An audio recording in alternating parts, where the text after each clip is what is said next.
ونساء واتقوا الله الذي تساءلون به والأرحام إن الله كان عليكم رقيبا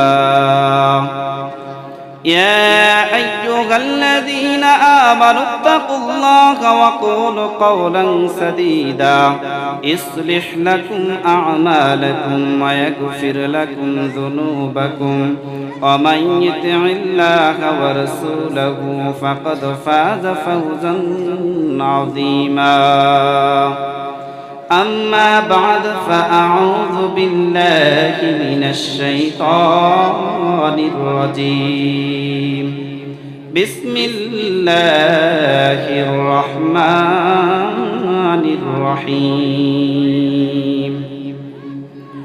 وما أرسلناك إلا رحمة للعالمين وقال رسول الله صلى الله عليه وسلم لا يؤمن أحدكم حتى أكون أحب إليه من والده وولده والناس أجمعين وقال تعالى في شانه حبيبه ومحبوبه ومعشوقه مخبرا وآمرا إن الله وملائكته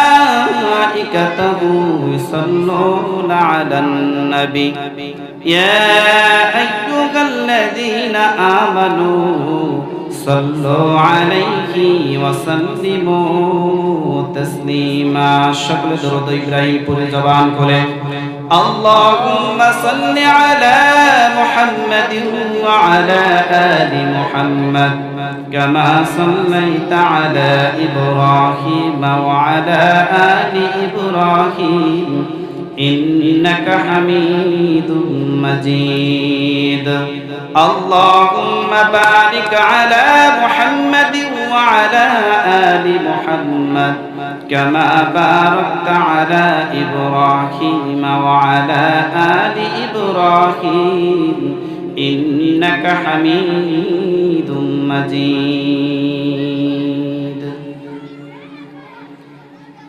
الحمد لله senile Hafizia মাদ্রাসা ও এতিমখানার উদ্যোগে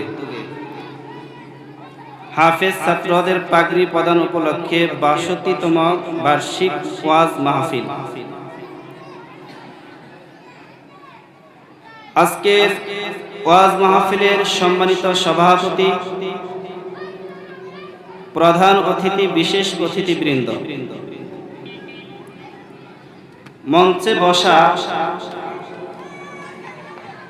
দূর দূরান্ত থেকে আগত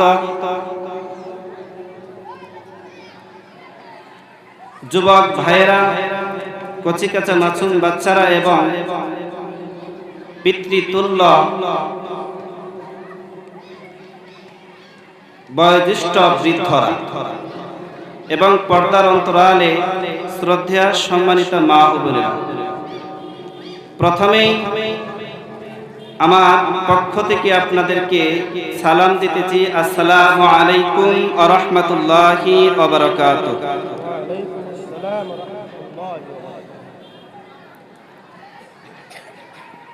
আজকের এই মাহফিল বাৎসরিকভাবে মাহফিলটা হয়। একটু চিন্তা করলে দেখা যায় যে ৬২তম আজকের এই ওয়াজ মাহফিল।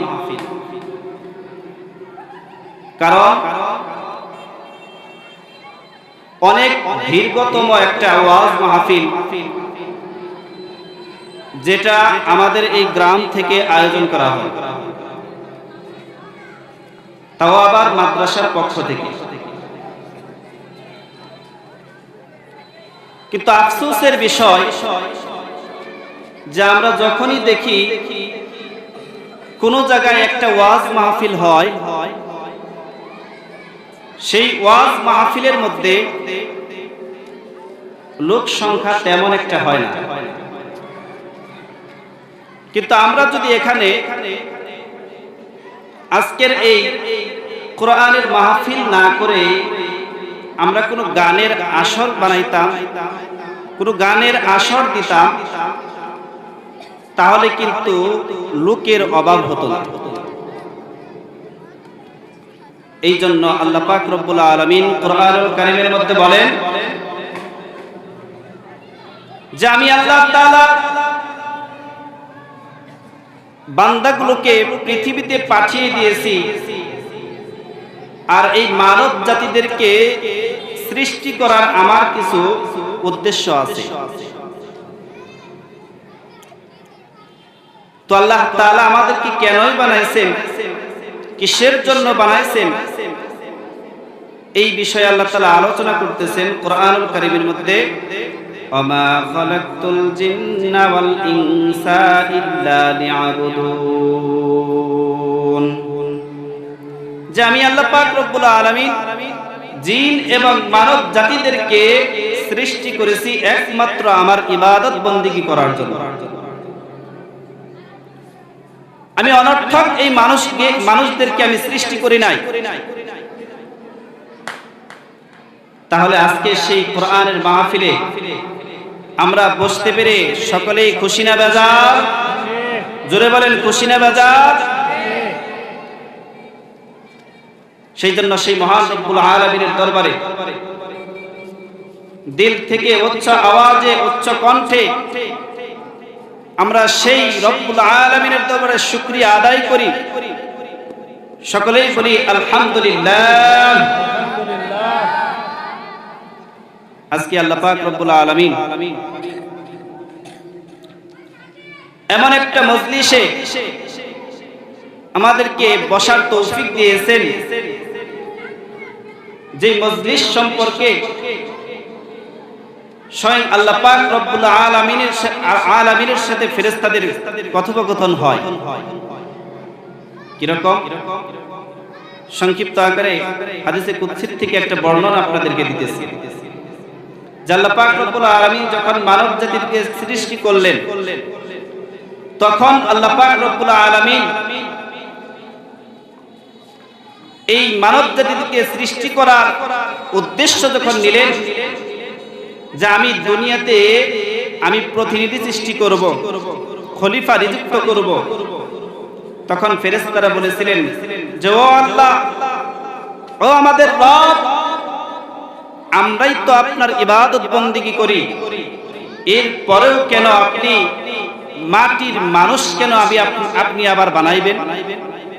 তখন আল্লাহ পাক রব্বুল আলামিন তাদেরকে বলেছিলেন, ফেরেশতাদেরকে বলেছিলেন যে আমি যা জানি, আমি যা বুঝি তা তোমরা বোঝো না।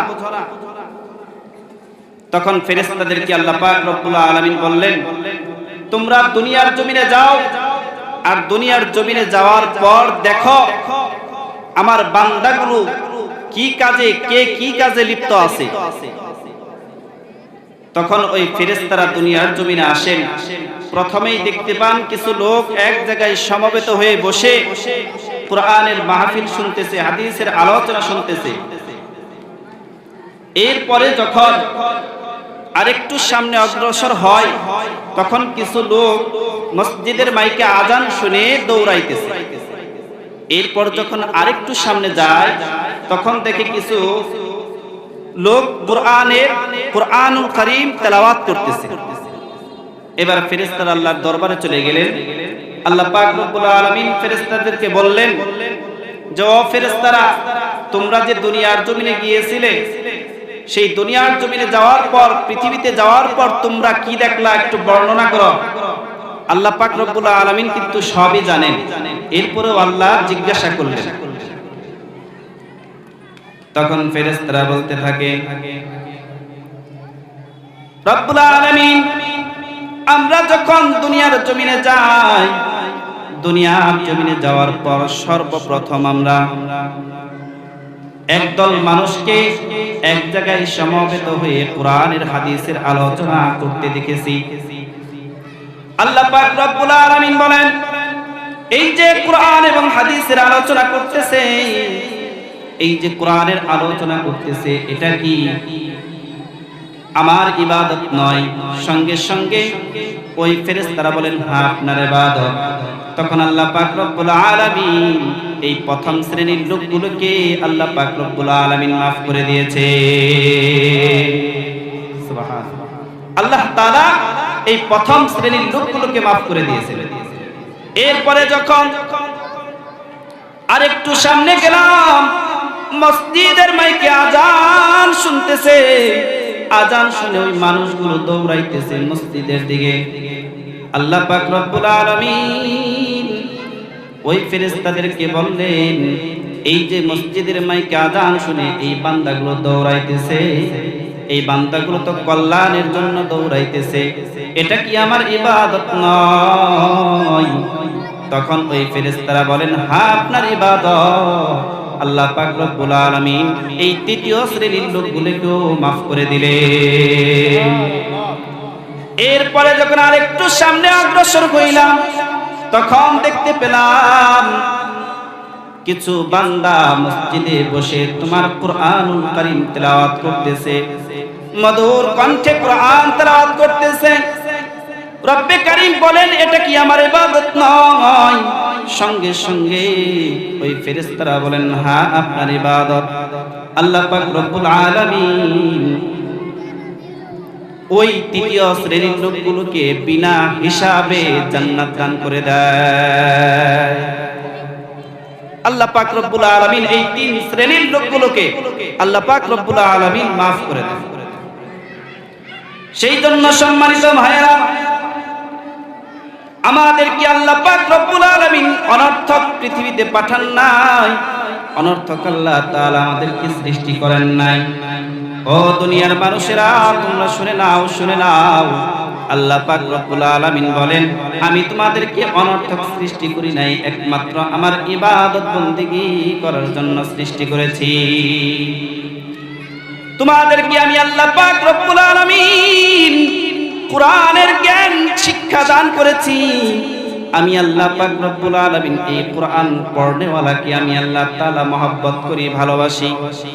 আল্লাহ পাক রব্বুল আলামিন বলেন আমার বান্দাগুলো যখন আমার কুরআন পড়ে তখন আমি আল্লাহ পাক রব্বুল আলামিন এই বান্দার উপর খুশি হই। আমি আল্লাহ তাআলা ওই বান্দাগুলোর এই কুরআনের তেলাওয়াতের কারণে আমি আল্লাহ পাক রব্বুল আলামিন এই বান্দা একটা হরফ যখন তেলাওয়াত করে আমি আল্লাহ পাক রব্বুল আলামিন এই হরফ তেলাওয়াত করার কারণে আমি আল্লাহ পাক রব্বুল আলামিন আলিফ একটা শব্দ বলি, লাম একটা শব্দ, মিম একটা শব্দ, আলিফ আলিফ একটা হরফ, লাম একটা হরফ, মিম একটা হরফ। যখন এই বান্দা আলিফ হরফটি মুখে উচ্চারণ করে আমি আল্লাহ রব্বুল আলামিন এই আলিফ হরফটি উচ্চারণ করার কারণে ওই বান্দার আমলনামায় 10টি নেকি আমি আল্লাহ তাআলা দান করে দেই। এবার যখন লাম হরফ উচ্চারণ করার কারণে আমি আল্লাহ তাআলা আরো 10টি নেকি আমি আল্লাহ পাক রব্বুল আলামিন ওই বান্দার আমলনামায় দান করে দিয়েছি। এরপরে মিম হরফ উচ্চারণ করার কারণে আমি আল্লাহ পাক রব্বুল আলামিন ওই আমলনামায় ওই বান্দার আমলনামায় আরো 10টি নেকি আমি যুক্ত করে দিয়েছি। তাহলে আলিফ লাম মিম তিনটি হরফ যে যদি কেউ কোনো বান্দা মুখে উচ্চারণ করে পড়ে সঙ্গে সঙ্গে আল্লাহ পাক রব্বুল আলামিন ওই বান্দার আমলনামায় 30টি নেকি দান করে দেয়। সুবহানাল্লাহ, 30টি নেকি আল্লাহ পাক রব্বুল আলামিন ওই বান্দাগুলোকে দান করে দেয়। এই জন্য আল্লাহ পাক রব্বুল আলামিন আমাদেরকে পৃথিবীর জমিনে পাঠিয়েছেন, আমাদেরকে বোঝানোর জন্য যুগে যুগে নবী রাসূল পাঠিয়েছেন। আমাদের উপর দ্বীনের দাওয়াত পর্যন্ত তারা পৌঁছায়া দিয়েছে। এমন একজন মহব্বতের নবী আমরা পেয়েছিলাম, যে নবী আমাদের জন্য কত কষ্টই না করেছে উম্মতের জন্য, শুধু উম্মতের জন্য। সেই মায়ার নবী, দয়ার নবী উম্মতের জন্য এত কষ্ট করেছেন। সেই নবীকে আমরা মানি, কিন্তু নবীর আদর্শকে এখনো আমরা বাস্তবায়ন করতে রাজি না। আমরা নবীকে মানি, কিন্তু নবীর আদর্শে আমরা আদর্শকে মানি না। নবীকে মানি কিন্তু নবীর যে আদর্শ সেই আদর্শটাকে আমরা মানি না। আমাদের মন গড়া আমাদের যা ইচ্ছা তাই আমরা করতে থাকি। কিন্তু সাহাবায়ে কেরাম নবীকে এত মানতেন, নবীর জন্য তাদের জীবনটা পর্যন্ত দান করে দিয়েছেন, বিলীন করে দিয়েছেন জিহাদের ময়দানে। নবী এক যুগে ডাক দিয়েছেন, সঙ্গে সঙ্গে সাহাবায়ে কেরাম জড়ো হয়ে গেছে। তাহলে আল্লাহ পাক রব্বুল আলামিন সেই কেমন মায়ার নবীর উম্মত আমাদেরকে বানাইছেন, সেই মায়ার নবী দয়ার নবীর কেমন উম্মত আমাদেরকে বানাইলেন। সাহাবায়ে কেরাম যদি নবীজিকে এত ভালোবাসতে পারেন, আর নবীজি যদি তার উম্মতকে এত ভালোবাসতে পারেন, তাহলে আমরা নবীর উম্মত হইয়া নবীজিকে কেন ভালোবাসতে পারবো না? নবীকে কেন ভালোবাসতে পারবো না? কারণ নবীকে আল্লাহ পাক রব্বুল আলামিন কোন গোত্রের জন্য পাঠান নাই, বরঞ্চ নবীজিকে আল্লাহ পাক রব্বুল আলামিন গোটা বিশ্ব জগতের রহমত স্বরূপ পাঠিয়ে দিয়েছে। সুবহানাল্লাহ। আল্লাহর রাসূলকে আল্লাহ পাক রব্বুল আলামিন কোন গোত্রের জন্য, কোন গোষ্ঠীর জন্য, কোন কওমের জন্য পাঠান নাই, বরঞ্চ গোটা বিশ্ব জগতের রহমত হিসেবে আল্লাহ পাক রব্বুল আলামিন পাঠিয়ে দিয়েছেন। এই ব্যাপারে আল্লাহ তাআলা কোথায় বলতেছেন? সূরা আম্বিয়ার 107 নম্বর আয়াতে কারিমার মধ্যে আল্লাহ পাক রব্বুল আলামিন বলতেছেন, ঘোষণা করতেছেন, ওয়া মা আরসালনাকা ইল্লা রাহমাতাল লিল আলামিন, ওয়া মা আরসালনাকা ইল্লা রাহমাতাল লিল আলামিন। আল্লাহ পাক রব্বুল আলামিন বলেন, হে নবী, আমি আপনাকে বিশ্ব জগতের রহমত হিসেবে পাঠিয়েছি। গোটা বিশ্ব জগতের জন্য আমি তোমাকে রহমত স্বরূপ পাঠিয়ে দিয়েছি। সুবহানাল্লাহ। তাহলে কোনো গোষ্ঠীর জন্য, কোনো ব্যক্তির জন্য আল্লাহ পাক রব্বুল আলামিন পাঠান নাই। মুসলমানদের জন্য শুধু আল্লাহর রাসূলকে আল্লাহ পাঠান নাই, বরঞ্চ গোটা বিশ্ব জগতের জন্য পাঠিয়েছেন। সেই জন্য সম্মানিত ভাইয়েরা, সেই নবীর উম্মত আমরা হয়েছি, কিন্তু সেই নবীকে ভালোবাসতে আমরা জানি না। সেই নবীর উম্মত আমরা হয়েছি, সেই নবীর আদর্শকে বাস্তবায়ন করতে আমরা রাজি না। আমাদের মতো যে আল্লাহর রাসূল বলছেন যে তোমরা 5 ওয়াক্ত নামাজ আদায় করো, যে আল্লাহর রাসূলকে মেরাজ থেকে আল্লাহ পাক রব্বুল আলামিন তার উম্মতের জন্য 5 ওয়াক্ত নামাজ হাদিয়া দিয়েছিলেন, সেই নামাজ কিন্তু আজকে আমরা আদায় করি না। কারণ বন্ধুর বাড়িতে গেলে বন্ধুকে কি করে? হাদিয়া দেয়। তো আল্লাহ তাআলার কাছে যখন আল্লাহর সাথে সাক্ষাৎ করলে মেরাজের ওই রাত্রিতে আল্লাহ পাক রব্বুল আলামিন 5 ওয়াক্ত নামাজ হাদিয়া দিলেন। সেই জন্য নবীর একজন সাহাবী খুবাইব রাদিয়াল্লাহু তাআলা আনহু, নবীর প্রতি কেমন মায়া ছিল, কেমন মহব্বত ছিল, কেমন ভালোবাসা ছিল, নবীর আদর্শকে কি সুন্দরভাবে বাস্তবায়ন করেছেন, নবীজিকে কেমন ভালোবাসতেন সাহাবায়ে কেরাম। খুবাইব রাদিয়াল্লাহু তাআলা আনহু নবীজিকে এত মহব্বত করতেন, এত ভালোবাসতেন। খুবাইব রাদিয়াল্লাহু তাআলা আনহু নবীর জন্য, ইসলামের জন্য জীবন পর্যন্ত বিলীন করে দিয়েছে, দান করে দিয়েছে। খুবাইব রাদিয়াল্লাহু তাআলা আনহু নবীর একজন সাহাবী। যখন ইসলাম গ্রহণ করার পর এই ইসলামকে কত মায়া করেছে, মহব্বত করেছে, ভালোবাসছে।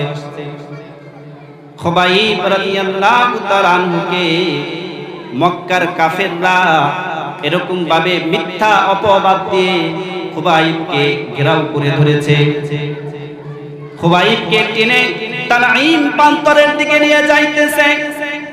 খুবাইবকে তানঈম প্রান্তরের দিকে শিকলে বেঁধে টেনে হেঁচড়ে নিয়ে যাইতেছে। তাদের একটাই মিশন, একটাই দাবি যে তোমাদেরকে খুবাইবকে বলতেছে, তুমি নবীর আদর্শকে বাস্তবায়ন করবা না, তুমি নবীজিকে ভালোবাসবা না, নবীর কথা মতো মুহাম্মদের কথা মতো চলবা না। এই দাবিগুলো নিয়ে যখন কুরাইশরা মিথ্যাচার করে খুবাইব রাদিয়াল্লাহু তাআলার উপর নির্যাতন চালাইলো, খুবাইব রাদিয়াল্লাহু তাআলাকে তানঈম প্রান্তরের দিকে নিয়ে যায়। জনসম্মুখে খুবাইবকে দুনিয়া থেকে বিদায় করে দেবে এই ভয় খুবাইব রাদিয়াল্লাহু তাআলাকে দেখায়।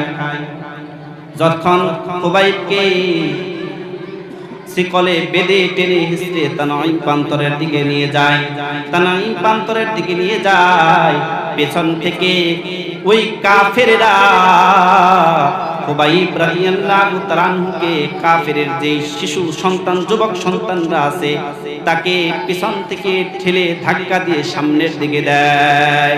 না জানি মনে হয় কত বড় অপরাধ খুবাইব রাদিয়াল্লাহু তাআলা করছেন। এই জন্য খুবাইব রাদিয়াল্লাহু তাআলাকে যখন তানঈম প্রান্তরে উপস্থিত করা হয়, তখন কাফেরের দলেরা, কাফেরের বাচ্চারা এক বাক্যে বলে খুবাইবকে দুনিয়া থেকে বিদায় করে দেওয়া হবে। এবার খুবাইব রাদিয়াল্লাহু তাআলাকে যখন তানঈম প্রান্তরে উপস্থিত করা হয়, তানঈম প্রান্তরে উপস্থিত করা হয়, এমন সময় হযরতে সাঈদ রাদিয়াল্লাহু তাআলা তখনও মুসলমান হন নাই, ইসলাম গ্রহণ করেন নাই। কারণ মক্কার সমস্ত যুবক সন্তানেরা যখন দেখে খুবাইবকে এক জায়গায় সমবেত করছে, এই তামাশা দেখার জন্য, হত্যাকাণ্ড দেখার জন্য মক্কার সকল কাফেরেরা এক জায়গায় উপস্থিত হয়েছে। সেই মক্কায় এক জায়গায় উপস্থিত হওয়ার পর সেখানে এখনো ইসলাম গ্রহণ করেন নাই হযরতে সাঈদ রাদিয়াল্লাহু তাআলা ওই মজলিসে, ওই ময়দানেও সেই সাঈদ রাদিয়াল্লাহু তাআলা উপস্থিত। এবার ওই কাফেরের দলেরা খুবাইবকে বলতেছে যে এখনো সময় আছে, তুমি আমাদের কথাগুলো শোনো, আমাদের কথাগুলো তুমি মেনে নাও, না হয় তোমাকে কিন্তু দুনিয়া থেকে বিদায় করে দেওয়া হবে। কাফেরের কথা হলো, তুমি এরকম ভাবে উপস্থিত থেকে নবীজিকে তোমার বদলে এখানে কতল করা হবে, হত্যা করা হবে, এইটা কি তুমি চাও? তাহলে তোমাকে ছেড়ে দেওয়া হবে। খুবাইব রাদিয়াল্লাহু তাআলা বললেন, আমি খুবাইব কেন? আমি খুবাইব, নবীর জন্য 1000টা খুবাইব যদি কুরবানি হয়, 1000 বার যদি কুরবানি করতে হয়, তাহলে আমি আমার জীবনটাকে নবীজির জন্য বিলিয়ে দিব। কারণ নবীজি রাস্তা দিয়ে হাঁটে, যদি একটা কাঁটা নবীর পায়ে বিদ্ধ হয়, তাহলে আমি খুবাইব রাদিয়াল্লাহু তাআলা সহ্য করতে পারবো না, আমি তাও সহ্য করতে পারবো না। আর আমার পরিবর্তে আমাকে ছেড়ে দেওয়া হবে, আর আমার মায়ার নবী, দয়ার নবীকে হত্যা করা হবে, এটা আমি খুবাইব কোনোভাবেই মেনে নিতে পারবো না।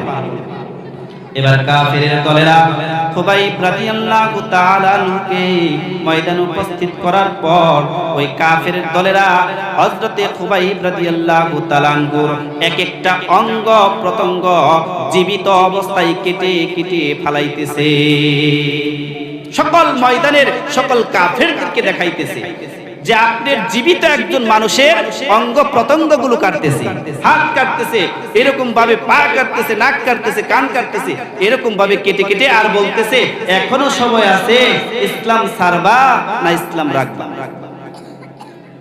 খুবাইব রাদিয়াল্লাহু তাআলা ওই কাফেরের দলদেরকে বললেন, এই যে নাক কান কেটে নেয়, এর আগ মুহূর্তে তাদেরকে খুবাইব রাদিয়াল্লাহু তাআলা বললেন, ও কাফেরের দলেরা, তোমরা আমাকে দুনিয়া থেকে বিদায় করে দাও, তাতে আমার কোনো আফসোস নাই, কিন্তু তার আগে 2 রাকাত নামাজ আমি খুবাইবকে পড়তে দাও, 2 রাকাত নামাজ আমি খুবাইবকে পড়তে দাও। এবার এই কথা বলার পর, কাফেরদের কাছে যাওয়ার পর খুবাইব রাদিয়াল্লাহু তাআলা 2 রাকাত নামাজ আদায় করলেন। নামাজ আদায় করার পর আল্লাহর দরবারে খুবাইব রাদিয়াল্লাহু তাআলা আল্লাহর দরবারে বিচার দিলেন, ও আল্লাহ, ও মালিক রব, ওরা যে আমার সাথে যেই অত্যাচার জুলুম নির্যাতন করেছে, আপনার কাছে আমি আরজি, আপনার কাছে বিচার দিতেছি, এদেরকে অচিরেই আপনি ধ্বংস করে দেন, অচিরেই এদেরকে ধ্বংস করে দেন। এবার খুবাইব রাদিয়াল্লাহু তাআলা আনহুকে জনসম্মুখে পৃথিবী ছেড়ে দুনিয়া থেকে তাকে বিদায় করে দেওয়া হলো। কিন্তু একটা বারের জন্য ঈমানকে তিনি ছাড়েন না, ঈমানকে ছাড়েন নাই। আল্লাহর রাসূল কষ্ট পাক এটা এই সাহাবী চান নাই। তাহলে সাহাবীদের কেমন চিন্তা ধারণা ছিল, নবীর প্রতি কেমন ভালোবাসা ছিল, ইসলামের প্রতি কেমন দরদ ছিল, কেমন ভালোবাসা এই ইসলামের প্রতি ছিল। সাঈদ রাদিয়াল্লাহু তাআলা আনহু যখন গভর্নর নিযুক্ত হলেন, হিমসের গভর্নর নিযুক্ত করলেন হযরতে ওমর ফারুক রাদিয়াল্লাহু তাআলা আনহু। সাঈদ রাদিয়াল্লাহু তাআলা আনহুকে হিমসের গভর্নর হিসেবে নিযুক্ত করে দিলেন। সাঈদ রাদিয়াল্লাহু তাআলা আনহু প্রথমেই বললেন, আমি হিমসের গভর্নর হতে চাই না, আমাকে এত বড় দায়িত্ব আমাকে দিবেন না। কিন্তু হযরতে ওমর ফারুক রাদিয়াল্লাহু তাআলা আনহু ঠিকই জানতেন সাঈদ রাদিয়াল্লাহু তাআলা আনহু আসলে একজন যোগ্য ব্যক্তি, গভর্নর হওয়ার যোগ্য। এই জন্য হযরতে ওমর ফারুক রাদিয়াল্লাহু তাআলা আনহু হিমসের গভর্নর নিযুক্ত করে দিলেন। হযরতে সাঈদ রাদিয়াল্লাহু তাআলা আনহু নবীর একজন সাহাবী। সাঈদ রাদিয়াল্লাহু তাআলা আনহু খুবাইবের এত মর্মান্তিক ঘটনা দেখে, সাঈদ রাদিয়াল্লাহু তাআলা আনহু খুবাইবের এই মর্মান্তিক দৃশ্য দেখে, নিজের চোখে দেখে, তখন মুসলমান হন নাই। কুরাইশদের মজলিসে যাইয়া সসম্মানে কুরাইশদের মজলিসে উপস্থিত হইয়া সাঈদ রাদিয়াল্লাহু তাআলা আনহু সঙ্গে সঙ্গে কালেমা পড়ে মুসলমান হয়ে গেলেন। সুবহানাল্লাহ। এই এত করুণ দৃশ্য দেখে সাঈদ রাদিয়াল্লাহু তাআলা আনহু কুরাইশদের একটা মজলিসে যাইয়া কালেমা পড়ে মুসলমান হয়ে গেলেন। এবার কালেমা পড়ে মুসলমান হওয়ার পর ওই কাফিরের দলেরা সাঈদ রাদিয়াল্লাহু তাআলা আনহুর উপর নির্যাতন চালাইতেছে, অত্যাচার চালায়। এবার সাঈদ রাদিয়াল্লাহু তাআলা আনহু অন্যান্য সাহাবীর মতো মক্কা ছেড়ে মদিনায় হিজরত করেন। বাধ্যতামূলক মক্কা থেকে মদিনায় হিজরত করলেন, নবীজির খিদমতে আরজ করলেন, নবীজির খিদমত সেখানে গিয়ে করতে লাগলেন। নবীজির জীবদ্দশায় ওফাত হওয়ার আগ পর্যন্ত নবীজির খিদমতেই সাঈদ রাদিয়াল্লাহু তাআলা আনহু ছিলেন। এই সাহাবী নবীজির একজন সাহাবী, যিনি খুবাইবের দৃশ্য দেখে, ঘটনা দেখে তিনি কি করলেন, এই সাঈদ রাদিয়াল্লাহু তাআলা আনহু ইসলাম ধর্ম গ্রহণ করলেন। আর ইসলাম গ্রহণ করার কারণে মক্কা থেকে তাকে মদিনায় বাধ্যতামূলক হিজরত করতে হলো, কারণ মক্কার কাফেররা সেখানে তাকে থাকতে দিল না।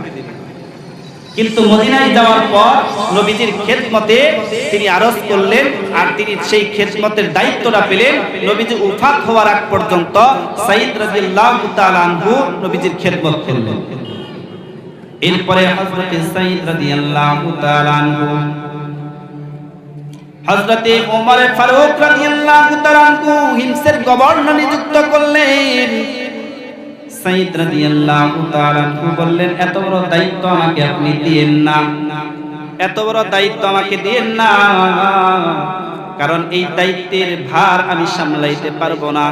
কিন্তু হযরত ওমর ভালো করেই জানেন যে এই সাঈদ রাদিয়াল্লাহু তাআলা আনহু এমন একজন ব্যক্তিত্ব, এমন একজন ব্যক্তি যিনি অবশ্যই এই হিমসের গভর্নরের দায়িত্ব পালন করতে পারবে। এবার তিনি নিযুক্ত হলেন।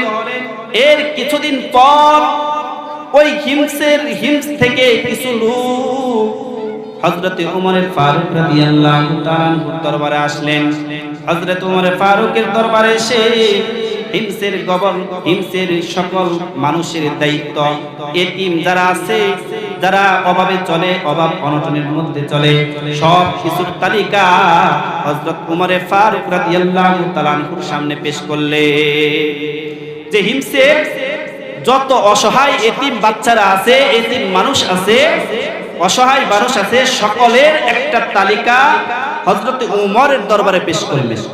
এবার হযরত উমর সেই হিমসের যেই তালিকাটা ছিল সেটা বের করে যখন হযরত উমর দেখতে থাকে, একে একে দেখতে থাকে, তখন সর্বপ্রথম যার নাম দেখলেন তিনি হইলেন হযরতে সাঈদ রাদিয়াল্লাহু তাআলা। তখন হযরত উমর উপস্থিত ওই লোকদেরকে বললেন যে এটা কোন সাঈদ, এটা কোন সাঈদ যার নাম সর্বপ্রথম এই তালিকাভুক্ত করেছেন? তখন ওই লোকগুলো বলতেছে যে আমাদের হিমসের যেই গভর্নর হযরতে সাঈদ রাদিয়াল্লাহু তাআলা তিনার নামই সর্বপ্রথম এই ভাতার মধ্যে লিপিবদ্ধ করা হয়েছে, এই গরিবের মধ্যে লিপিবদ্ধ করা হয়েছে। সঙ্গে সঙ্গে হযরত উমর রাদিয়াল্লাহু তাআলা আনহু চোখের পানিগুলো ঝরঝর করে ছাড়তেছে, যে আবার কেমন গভর্নর যার কাছে বাংলাদেশের দায়িত্ব দেওয়া হয়েছে, মনে করে বাংলাদেশের ক্ষমতা দেওয়া হয়েছে। আপনারা কি একটু চিন্তা করে দেখেন যে বাংলাদেশের দায়িত্ব দেওয়া হয়েছে, প্রধানমন্ত্রী বানায় দেওয়া হয়েছে, এর নাম যদি একটা অসহায় গরিব এতিমদের লিস্টের মধ্যে আসে তাহলে কেমন হবে না বিষয়টা? কিন্তু আল্লাহর রাসূলের সাহাবী নবীজির আদর্শকে বাস্তবায়ন করাই ছিল তাদের কাজ, নবীজির আদর্শকে বাস্তবায়ন করাই ছিল তাদের কাজ, কোরআনের হুকুম আহকামগুলো মানাই ছিল তাদের কাজ, ইসলামকে প্রতিষ্ঠিত করাই ছিল তাদের কাজ। কিন্তু আমাদের চোরের দলদের যদি এই ক্ষমতা মোটামুটি 2 ঘন্টার মতো যদিও দেওয়া হয়, 2 ঘন্টার জন্য যদি দেওয়া হয়, বাংলাদেশের সব কিছু লুটে ফুটে খেয়ে ফেলে। কারণ বিগত দিনে দেখছি, এখনো দেখতেছে, কারণ ক্ষমতায় থাকতে কোনো জিনিস বের হয় না, যখন ক্ষমতা চলে যাবে তখন সমস্ত অপকর্ম অন্যায় সব কিছু একেবারে পানির মতো পরিষ্কার হয়ে সামনে চলে আসে। কিন্তু হিমসের গভর্নরের দায়িত্ব পালন করে তিনার লিস্টের তালিকা, যে গরিব অসহায়দের যে লিস্ট করছে, তালিকাভুক্ত করছে, সেই লিস্টের মধ্যে একজন গভর্নর হিমসের, তিনার নাম সর্বপ্রথম কি লেখা। তখন ওই লোকগুলো বলে যে আমাদের গভর্নরের চাইতে অসহায় গরিব মানুষ আমাদের হিমসে আরেকজন। হযরত উমর রাদিয়াল্লাহু তাআলা ওই লোকদেরকে বললেন যে এই কথা আমাকে এখন বলা হয় কেন? একজন গভর্নরের আচরণ কি হবে? রাষ্ট্রপ্রধান হওয়ার পরে, রাষ্ট্রের সমস্ত দায়িত্ব পড়ার পরে তার প্রথম কাজ কি চুরি করা হবে না, বরং রাষ্ট্রের প্রথম দায়িত্ব পাওয়ার পরে জনগণের সুযোগ অসুবিধা সুবিধা সবকিছু আমাদেরকে বুঝতে হবে। কেমন গভর্নর ছিলেন হযরতে সাঈদ রাদিয়াল্লাহু তাআলা আনহু?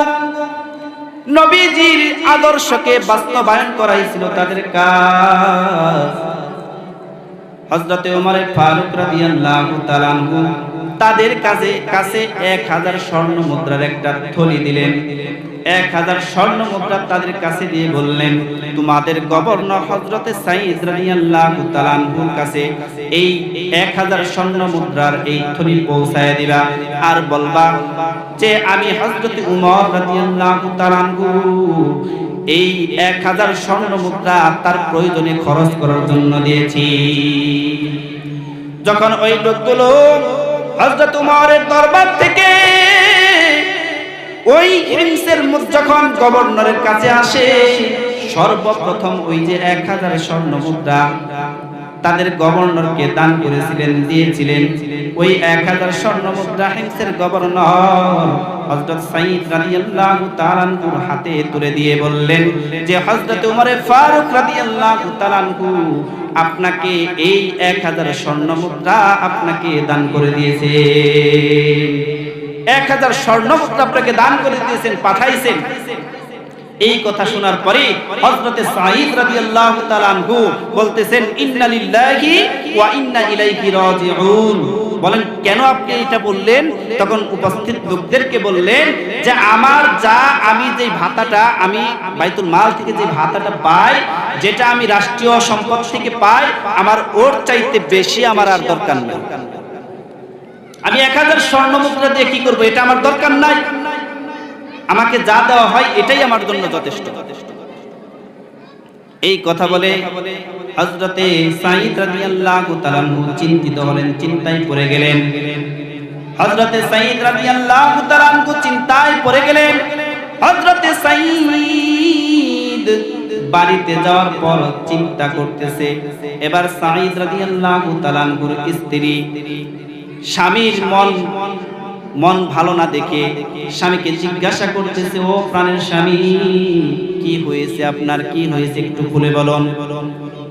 এবার সাঈদ রাদিয়াল্লাহু তাআলা বলতেছে যে হযরতে ওমর ফারুক রাদিয়াল্লাহু তাআলা আমার জন্য 1000 স্বর্ণ মুদ্রা আমার পরিবারের জন্য পাঠাইছে হাদিয়া, কিন্তু আমি সাঈদ যেই ভাতাটা পাই রাষ্ট্রীয়ভাবে ওই ভাতাটাই আমার জন্য যথেষ্ট, ওর চাইতে বেশি আমার আর দরকার নাই, ওর চাইতে বেশি আমার দরকার নাই। আমি আমার সম্পদ বাড়ার কারণে আমি আশঙ্কা করতেছি যে ফিতনায় উপনীত হই। কারণ সম্পদ থাকলে মানুষের ভিতরে অহংকার চলে আসে। এই জন্য সাহাবায়ে কিরাম বলতেছে, সাহাবায়ে কিরামরা সম্পদের মোহে পড়েন নাই। সাঈদ রাদিয়াল্লাহু তাআলা আনহু বলতেছেন যে সম্পদ আমার কাছে চলে আসছে, আমি মনে করি আমার কাছে দুনিয়াটা চলে আসছে, দুনিয়া চলে আসছে, কিন্তু আমি তো দুনিয়া চাই না। যে সম্পদ যে হযরত ওমর ফারুক রাদিয়াল্লাহু তাআলা আনহু আমাকে দিয়েছেন, এতে আমি খুশি না, বরং আমি বেজার। এইবার বিবিকে ডাক দিয়ে বলতেছেন, এই যে সম্পদগুলো দিয়েছে, এই সম্পদগুলো আমাদের কোনো কাজে আমরা লাগাইতে চাই না। এই সম্পদগুলো আমি গরিব অসহায় এতিমদের মাঝে দিয়ে দিতে চাই। এবার স্ত্রী তিনি বললেন, হ্যাঁ অবশ্যই আপনি এই সম্পদগুলো গরিব হিমসের যত গরিব আছে, অসহায় আছে, এতিম বাচ্চারা আছে, এদেরকে আপনি এই সম্পদ দান করে দেন। সুবহানাল্লাহ।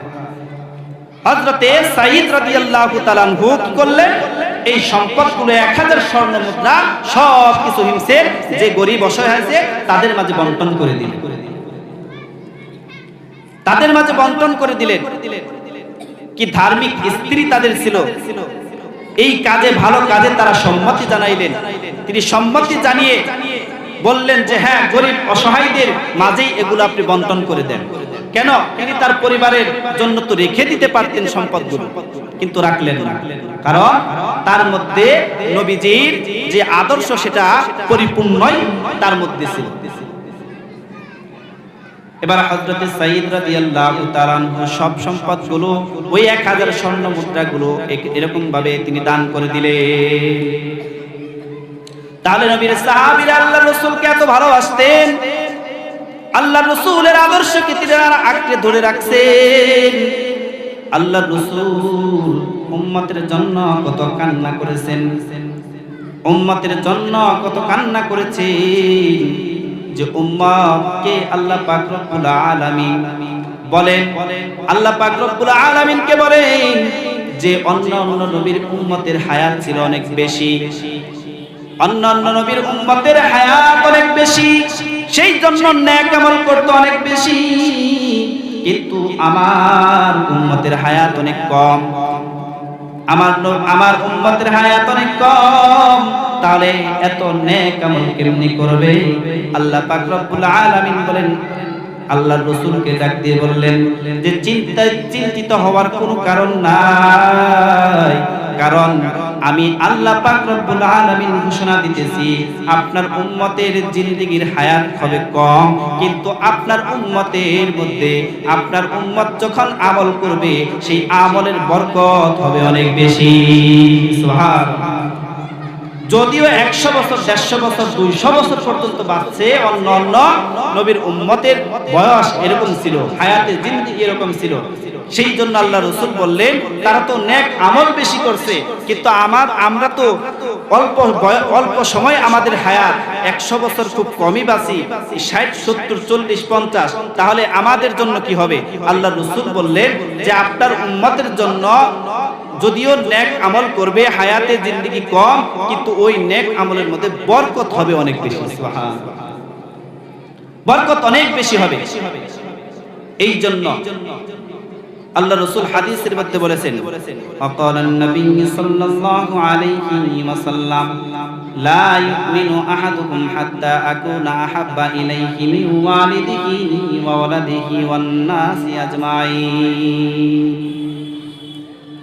আল্লাহ রাসূল সাল্লাল্লাহু আলাইহি ওয়াসাল্লাম এই হাদিসের মধ্যে বলেন, তোমরা কেউ মুমিন হতে পারবে না যতক্ষণ না পর্যন্ত তোমার পিতা, তোমার মাতা, তোমার সন্তান সন্ততি এবং সকল মানুষ হইতে আল্লাহ রাসূলকে বেশি না বাসে, ততক্ষণ পর্যন্ত মুমিন হতে পারবে না যে তোমার পিতা, তোমার মাতা, তোমার সন্তান সন্ততি এবং সকল মানুষ হইতে আল্লাহ রাসূলকে যতক্ষণ পর্যন্ত বেশি ভালোবাসতে না পারবে, ততক্ষণ পর্যন্ত মুমিন হতে পারবে। তাহলে অবশ্যই আল্লাহর রাসূলকে ভালোবাসতে হবে, আল্লাহর রাসূলকে ভালোবাসতে হবে, আল্লাহর রাসূলের আদর্শকে আমাদের আঁকড়ে ধরতে হবে, আল্লাহর রাসূলকে ভালোবেসে তার আদর্শকে বাস্তবায়ন করতে হবে। তো এর জন্য আমাদের দরকার কি? আমাদের ইসলামিক একটা রাষ্ট্র দরকার, ইসলামিক একটা রাষ্ট্র দরকার। ইসলামের দাওয়াত বেশি বেশি মানুষের কাছে পৌঁছায়া দেওয়া দরকার। কারণ সংবিধান যদি চলে কোরআন দিয়ে, সংবিধান যদি চলে কোরআন দিয়ে, ইসলাম দিয়ে, তাহলে এই দেশে চুরি, চামারি, ডাকাতি সব কিছু বন্ধ হয়ে যাবে। এই জন্য সর্বপ্রথম আমাদের যে করণীয় থাকবে, আমরা শিখতে পারি নাই কিন্তু আমাদের সন্তানদেরকে কোরআন শিখাইতে হবে, বাধ্যতামূলক কোরআন শিখাইতে হবে। কারণ কোরআন শিক্ষা করা প্রত্যেকটা নর-নারী মুসলমানের উপর ফরজ। যদি এই ফরজটা আমরা তরক করি, তাহলে আমাদের গুনাহের ভাগীদার হতে হবে ফরজ তরক করার কারণে। যদি 5টা সন্তান থাকে, একটারে পড়ান, মাদ্রাসায় পড়ান, কোরআন শিক্ষা দেন, আপনার সন্তান 5টা আছে, 5টারেই মাদ্রাসায় দেন, মাদ্রাসার শিক্ষায় শিক্ষিত করেন, আগে কোরআন পড়ান, তারপরে আপনি ইঞ্জিনিয়ার, জজ, ব্যারিস্টার যা বানান। কিন্তু সর্বপ্রথম কি করতে হবে? সন্তানদেরকে কোরআন শিক্ষা দিতে হবে। যদি এই কোরআন সর্বপ্রথম শিক্ষা দেওয়া যায়, তাহলে রাষ্ট্রের কোনো বড় বড় পদে গিয়ে তারা চুরি চামারি অন্তত করবে না, কারণ তার মধ্যে কোরআনের জ্ঞান আছে, হাদিসের জ্ঞান আছে। এই জন্য তারা হালাল হারাম সবকিছু বোঝে, আর বুঝেই তিনারা সেই জায়গায় বসে থাকবে, ওইভাবেই কোরআন যেভাবে বলছে ওইভাবেই এই রাষ্ট্রটাকে পরিচালনা করবে। কিন্তু আমরা তো আমাদের সন্তানদেরকে চাই যে সর্বপ্রথম ডাক্তার বানাবো, ইঞ্জিনিয়ার বানাবো, সবকিছু আপনি বানান, কিন্তু কোরআনের জ্ঞানটুকু আপনার সন্তানের মগজে, মাথার ভিতরে ঢুকাইয়া দেন। এটা যদি পারেন, তাহলে শান্তি আর শান্তি, শান্তিতে আমাদের সব কিছু সুন্দর হয়ে যাবে, আর তার জন্য কল্যাণ হবে। কিন্তু আজকে দেখা যায় আমরা মুসলমানের সন্তান হয়ে আমাদের এই বিশ্বাসটুকু নাই। মুসলমানের সন্তান হয়ে আমি সর্বপ্রথম কোরআনের শিক্ষা না দিয়ে, বরঞ্চ যেই শিক্ষায় কোনো মূল্যায়ন নাই, যেই শিক্ষার কোনো দাম নাই, যেই শিক্ষার কোনো অস্তিত্ব নাই, সেই শিক্ষাটাকে সর্বপ্রথম আমার সন্তান, আপনার সন্তানকে দিতেছে। সেই জন্য সম্মানিত ভাইরা, আপনি কি মনে করেন যে আপনার সন্তানকে কোরআনের হাফেজ বানাইলে আপনি ভুল করবেন বা ভুল করতেছেন? না, বরঞ্চ এত সম্মান আল্লাহ পাক রব্বুল আলামিন দিয়ে দিবেন, যে সম্মান কোনো টাকা পয়সা দিয়ে কিনা যায়। আপনার 2 কোটি 3 কোটি টাকা আছে, আপনার টাকা যতক্ষণ আপনার কাছে আছে, সম্মান আপনার কাছেও কি ততক্ষণ থাকবে। টাকা যখন শেষ হয়ে যাবে, আপনার যে সম্মানটা, ওটাও টাকার সাথে শেষ হয়ে যাবে। সেই জন্য আল্লাহ পাক রব্বুল আলামিন তার মুমিন বান্দাদেরকে অত্যন্ত মহব্বত করেন, ভালোবাসেন। মুমিনের আচরণ থাকবে কিরকম, মুমিনের কাজ থাকবে কিরকম, মুমিনের কাজ কি হবে, এই বিষয়গুলো আমাদের চিন্তা করতে হবে। একজন মুমিন হতে গেলে মুমিনের কিছু গুণাবলী আছে, সেই গুণাবলী আমাদেরকে অর্জন করতে হবে। কিন্তু আমাদের জিন্দেগি কি করলাম, আমরা কি করলাম একটু চিন্তার বিষয়। বলা দায়িত্বটা আমাদের, মানার দায়িত্ব হলো আপনাদের। সেই জন্য এই যে মাহফিল, বাৎসরিক একটা মাহফিল, এই মাহফিলের সিজনে এই দেশে মাহফিল কিন্তু কম হইতেছে না, মাহফিল কিন্তু অনেক হইতেছে। কিন্তু তা হলে কি হবে, কিন্তু আমাদের এই মাহফিল হয় ঠিকই, কিন্তু আমাদের এই মাহফিলে কোনো তাসির হয় না। মাহফিল অহরহ হইতেছে, প্রতিদিন মাহফিল আছে, কিন্তু মাহফিলে কোনো তাসির হয় না। কারণ তাসির না হওয়ার একটাই কারণ, যে মুমিনের গুণাবলী আমাদের মধ্যে থাকা দরকার, সেই গুণাবলীগুলো আমাদের নাই। মানুষ মরণশীল, সকলেই এক বাক্যে বলবে হ্যাঁ আমরা মরব, আমরা কেউ বাঁচবো না, মরব, দুনিয়াতে কেউ থাকবো না, কবরে যেতে হবে। এটা সকলেই বিশ্বাস করি, সকলেই বুঝি, সকলেই জানি, কিন্তু জানার পরেও কি আমরা কেউ মানতে রাজি না। যখন জানাজার নামাজ উপস্থিত হয় তখন বলে হুজুর একটু দাঁড়ান, ওই যে দূরে আরো লোক দেখা যায়, একটু দেরি করেন। কিন্তু জানাজার নামাজটা হলো ফরজে কিফায়া, আর 5 ওয়াক্ত নামাজ হলো ফরজে আইন। তাহলে ফরজে আইন এটা আপনার জন্য গুরুত্বপূর্ণ ছিল। আর যদি একজন লোক এই গ্রাম থেকে মারা যায়, তার এই গ্রাম থেকে যদি একজন লোক তার জানাজা আদায় করে, তাহলে জানাজা আদায় হয়ে যাবে। কিন্তু আপনার তো উচিত ছিল আপনার ফরজে আইন আদায় করা, কারণ ফরজে আইন যে নামাজটা 5 ওয়াক্ত নামাজ, এটা আপনাকে আদায় করতে হবে। এটা আপনার জন্য আইন, আপনি আদায় করবেন না, আপনি গুনাহগার হবেন। কিন্তু জানাজার নামাজ যদি গ্রাম থেকে একজন ব্যক্তি আদায় করে, তাহলে জানাজার নামাজ আদায় হয়ে যায়। এরপরেও কিন্তু আমরা দৌড়াইতে থাকি, এরপরেও আমরা দৌড়াইতে থাকি। তাহলে আমরা কিভাবে নবীজির আদর্শকে বাস্তবায়ন করলাম? তাহলে কিভাবে আমরা আল্লাহর কোরআনকে মানলাম? এই বিষয়গুলো যদি চিন্তা করি, চিন্তা ফিকির করি, তাহলে একটু চিন্তা করার বিষয়, তাহলেই বুঝতে পারবো যে আসলে কি আমরা মুমিন হতে পারছি আদৌ। একজন ব্যক্তি নামাজ আদায় করে, সব ভালো কাজ করে, সে আশাবাদী আল্লাহ তাআলা তাকে মাফ করবেন। আর যে পরেই না, তাকে আল্লাহ কিভাবে মাফ করবেন? তাকে কিভাবে মাফ করবেন? এই জন্য আল্লাহর হুকুম আমাদেরকে মানতে হবে, নবীজিকে মানতে হবে, নবীজির আদর্শকে বাস্তবায়ন করতে হবে সমাজের মধ্যে, সব জায়গায়। এটা যদি আমরা করতে পারি, তাহলে অবশ্যই আমাদের জীবনটা অনেক সুন্দর হয়ে যাবে। বনি ইসরাইলের একটি ঘটনা দেখেন, একজন মুমিন বান্দার কেরামত কিরকম। বনি ইসরাইলের এই ঘটনাটি হলো, একজন ব্যক্তি এক ব্যক্তির কাছে টাকা কর্জ নেওয়ার জন্য গেছে। যাওয়ার পর ওই ব্যক্তি তাকে কর্জ দিবে, হাওলাত দিবে, কিন্তু তাকে বলতেছে যে আমি আপনাকে টাকা হাওলাত দিব, কিন্তু আপনার কি করতে হবে, এই টাকার যে আপনি হাওলাত দিবেন এর জন্য জামিনদার রাখতে হবে, কারণ জামিন ছাড়া, আপনার জামিন ছাড়া আমি আপনাকে টাকা দেব না। তো ওই আল্লাহর ওই বান্দা বলতেছে যে আমার তো তেমন কোনো জামিনদার নাই, কিন্তু আপনি যে আমাকে টাকা দিলেন, এই টাকার জামিনদার হচ্ছেন আমার আল্লাহ। আমার আল্লাহ এই টাকার জামিনদার। এই কথা বলে এক পর্যায়ে তার কাছ থেকে টাকা নিছেন। এবার টাকা নিয়ে তিনি ব্যবসায়িক কাজে অনেক দূরে চলে গেছেন। এবার ওই টাকাটা নির্দিষ্ট সময় দেওয়ার কথা, কিন্তু ওই ব্যক্তি যখন নির্দিষ্ট সময় টাকা দিবে, টাকা পৌঁছায়া দিবে, তখন ওই ব্যক্তি ওই জাহাজের মধ্যে চড়বে, চড়ে যখন বাড়ির দিকে রওনা হয়েছে যে টাকা পৌঁছায়া দিব, আমানত সময় মতো তার টাকাটা তাকে পৌঁছায় দিব, এই জন্য তিনি যখন চেষ্টা করতেছেন, কিন্তু ওই জাহাজ ঘাটে এসে দেখে কোনো জাহাজই এখন পর্যন্ত ছাড়ে নাই।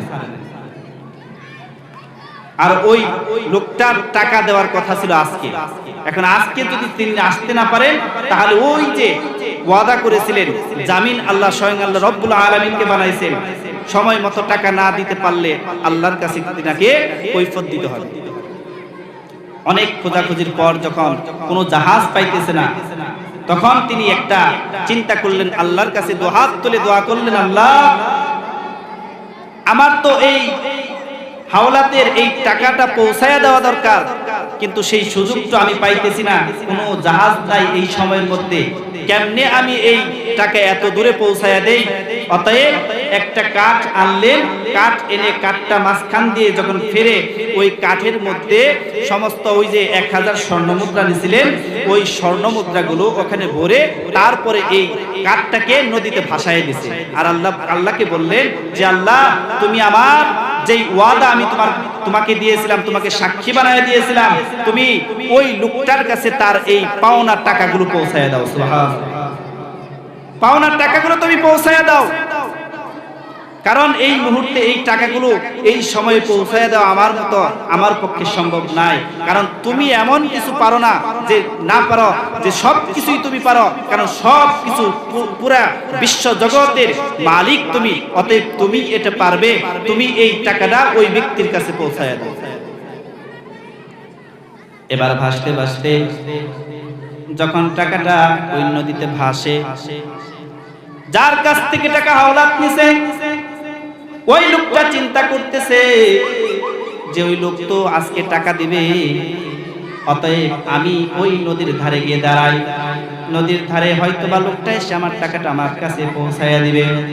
যখন ওই লোক ওই নদীর ধারে দাঁড়াইছে, দাঁড়ানোর পর কোনো জাহাজ নাই, কিচ্ছু নাই, কাউকে দেখা যায় না, কোনো লোক দেখা যায় না। এবার ওই লোকগুলো যখন ওই জায়গায় উপস্থিত হয়েছে, ওই লোকটা ওই জায়গায় উপস্থিত হওয়ার পর নদীর দিকে লক্ষ্য করে দেখে একটা মরা কাঠ ভাসতে ভাসতে আসতেছে। তখন তিনি ওই কাঠটাকে লাকড়ি বানানোর জন্য ওই কাঠটাকে নদীর থেকে উঠাইছেন, উঠিয়ে এনে যখন বাড়িতে চলে আসছেন, বাড়িতে চলে আসার পর কুড়াল দিয়ে যখন ওই কাঠটা চিরতেছে, এমন সময় ওই কাঠের ভিতর থেকে একটা চিঠি আর 1000 স্বর্ণ মুদ্রা বেরিয়ে আসছে। সুবহানাল্লাহ বলবেন না? 1000 স্বর্ণ মুদ্রা একটা চিঠি সহকারে তিনি ওই কাঠের মধ্যে থেকে বেরিয়ে আসছে। এবার ওই আল্লাহর বান্দা ওই চিঠিটা পড়তেছে, চিঠিটা পড়ে দেখে ওই যে লোক ওনার কাছ থেকে টাকা হাওলাত নিছিল, ওই লোকটা ওই চিঠির মধ্যে সব কিছু লিখে দিছে। বলতেছে, ভাই এই যে আপনার টাকা তো এরকম ভাবে জাহাজ মিস হওয়ার কারণে, জাহাজ না পাওয়ার কারণে আপনার কাছে এই টাকাটা পৌঁছায় দিতে পারলাম না, অতএব আপনি একটা কাজ করুন, আমি আল্লাহ তাআলাকে সাক্ষী রেখে যে টাকা আপনার কাছ থেকে নিছি, এই জন্য আমি নদীতে এই কাঠের খণ্ডটা আমি ভাসায়া দিলাম, আর আপনার ওই 1000 স্বর্ণ মুদ্রা যে হাওলাত নিছিলাম ওইগুলা এই কাঠের মধ্যে আপনাকে দিয়ে দিলাম।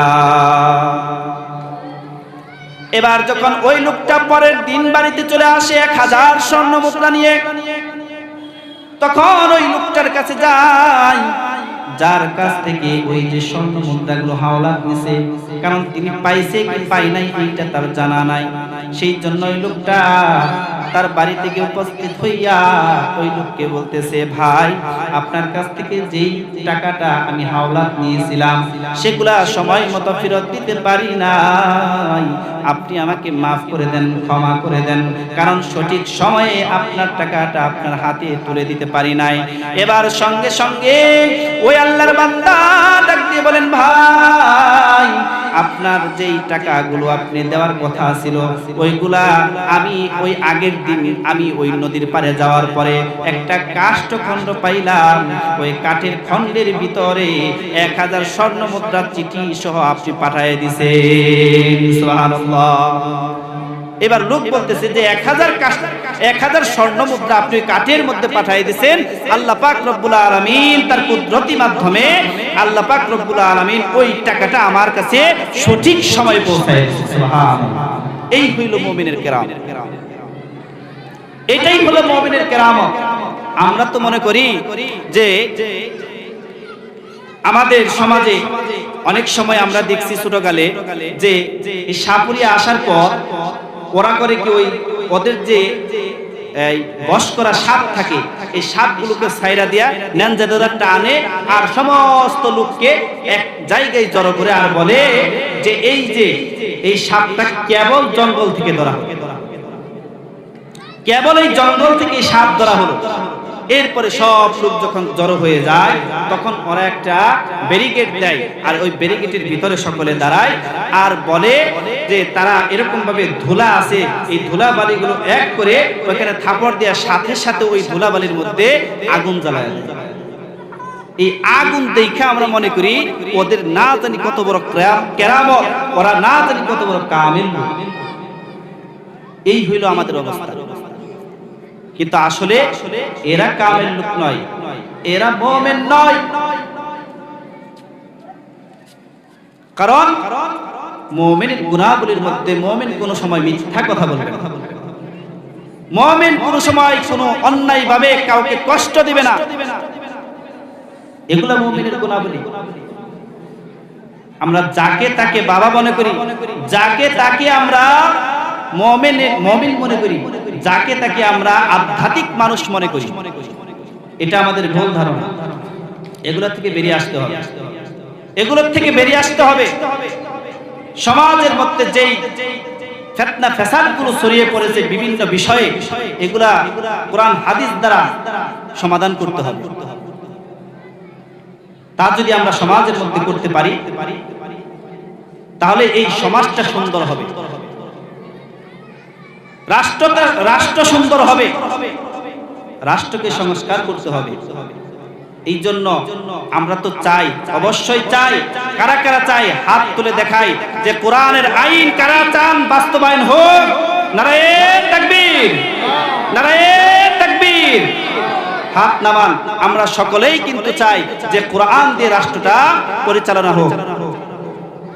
এই জন্য শুধু এতটুকু মেসেজ আপনাদেরকে দিতে চাই যে কোরআনের রাষ্ট্র যদি আমরা গড়তে চাই, কোরআনের আইন যদি আমরা গড়তে চাই, তাহলে একজন কোরআন পড়নেওয়ালাকেই এই দায়িত্ব দিতে হবে। কথা বলেন ঠিক কি? এই সুযোগটা যদি আমরা তাদেরকে একবারের জন্য না দেই তাহলে চিন্তার বিষয় যে 15 থেকে 16 বছর যেই নির্যাতন আমরা নিপীড়ন আমরা ভোগ করেছি এর চাইতে বেশি ভোগ করতে হবে। এই জন্যই কোরআন যাতে সংবিধানের মধ্যে থাকে সেই বিষয়টা আমাদের লক্ষ্য রাখতে হবে। একটাই কথা, আমরা কোরআন দিয়ে ইসলাম চালাইবে, আমাদের কোরআন দিয়ে রাষ্ট্র পরিচালনা করবে, এটাই আমরা চাই। এর বাইরে আমাদের কোনো আর কোনো কথা নাই। কারণ আমরা যে স্বাধীনতার মধ্যে আজকে চলতেছি এই স্বাধীনতাটুকু পাই নাই। সর্বপ্রথম যখন মঞ্চে বসলেই একটা চিঠি হাতে দিছে। কি চিঠি এটা? কয় কোরআন হাদিস থেকে কথা বলবেন, রাজনীতিক কোনো কথা বলবেন না। কোরআন হাদিস থেকে কথা বলবেন, রাজনীতিক কোনো কথা বলবেন না। আচ্ছা ভাই, কোরআনে কি রাজনীতি নাই? কথা বলেন, কোরআনে রাজনীতি নাই? অবশ্যই আছে। সর্ববড় যে আমাদের নেতা ছিলেন তিনি জনাবে মুহাম্মদুর রাসূলুল্লাহ সাল্লাল্লাহু আলাইহি ওয়াসাল্লাম। তাহলে কি চিন্তা করেন? সব কিছু কোরআনের মধ্যে আছে, এমন কিছু নাই যে কোনো বিষয়ে নাই, এরকম নয়। সব কিছু কোরআনের মধ্যে আছে, সমাধান আছে। সেই জন্য সম্মানিত ভাইয়েরা, আজকে এমন একটা সুন্দর মাহফিল, এমন একটা সুন্দর সিস্টেমের আয়োজন করেছে শুধু কোরআন শোনার জন্য, কিন্তু আফসোসের বিষয় আমাদের প্যান্ডেলের ভিতরে যে মানুষ বসছি তার চাইতে বেশি মানুষ বাহিরে।